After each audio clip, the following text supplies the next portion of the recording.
Yo, United States is the name, and my recent independence has brought me some fame. But since 1803, you aim to claim our sailors, our soldiers. You seize our ships when we trade with the same country you're trying to tame.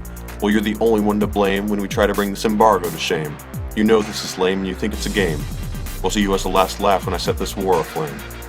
Look at this newborn nation, trying to get into my station. Well, if we just got out of war with France and you're jumping in with half a chance, your government's failing, your threats are failing, your ships ain't sailing, and your troops are flailing. We're nailing, you're jailing, your trades with France will be railing, and we'll be surveilling. It's kind of regaling to see this unveiling. We weren't curtailing your trades, we just didn't want France prevailing. But if it's war you want, it's your death you're inhaling. Our victory screeches what we'll be wailing when we win this war like it's unavailing.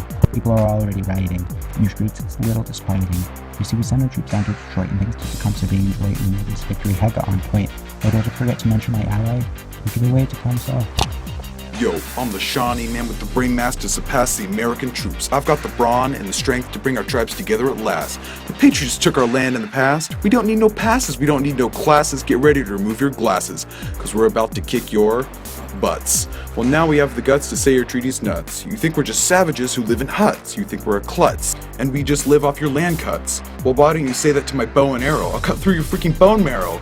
I'm sure you won't feel it cause your thoughts are narrow. Don't get me wrong, we're not like Egypt's pharaoh, but you've treated us so lowly, straight off the get-go, just because of what you're stepping into. Our war tactics are a version of a sort of breakthrough. From your view, when you took it, our economics grew. But in my shoe, you took our land just for you. No payment, no credit, nothing we could do. But on this day we get our chance, for your face I will hew. So hide your kids and hide your wife, be conscious you're ending life. And get ready to beg for mercy, giving us our land back won't be no controversy. Wait 1 second, you think a small victory will suffice? That's a little bit more than imprecise. With that overprice you're rolling, that dice? Don't worry, I'll make this concise. At Lake Erie you were killed with our shooting device, and what Perry has done cannot be excise. Even after he fell off his ship, he held onto his grip, swim fast as a threat, to a different battleship. He didn't have to think twice. He was device. He was precise. You thought you could win this fight, but we have the night. We have the light. You've got no sight. You only spite. We own this site. Despite your bite from France, this war just took flight, and it's casted tonight. So I guess we'll see who has real might. See, we know you're hiding north of the states. You reside in Canada while troops await. Well, don't mind me while I open the gates. We'll have a battle, a clash of fates. Oh wait, what happened to your Indian allies? Oops, did I just kill their leader? Ooh, let me analyze. We sent our troops to rise, and for you a miscommunication had to arise. 3,500 men was our size, led by General Harrison with the despise of British troops, which had a downsize, and that led to the demise of your enterprise. Looks like the tables have turned counterclockwise. You just had your chastise. Is it too much for your eyes? I'll stop this aggrandize. If we find a compromise, we can start to settle. Wait, why is the White House burning? While you were off rubbing fame to my face, like a disgrace you embrace, I burned down the White House president's place. Lucky the First Lady has a reasonable pace. She took the W's portrait and ran out with a chase. You burned down our York, so we burned down your space.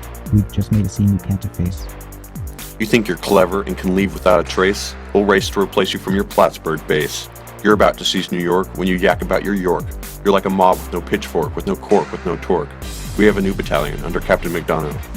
We come to Lake Champlain and take this battle over. You flee to Canada and try to recover. You know we're too much, so you go to Ghent. Sign a treaty, you say we're needy, and you make yourself present at New Orleans, and so we go to meet. You brought your slaves, pirates, and militia, and they still couldn't take the heat. Whoa, you know a treaty was signed a month ago, right? No. Oh, well pack your bags and go. You couldn't take the blow. You jumped into this war without half a chance. Yeah, well look who just pissed their pants. Final treaty was signed in Ghent. U.S. relations consigned to a dent. Natives retreat, lined by the scent. Patriotism, bind by the scent.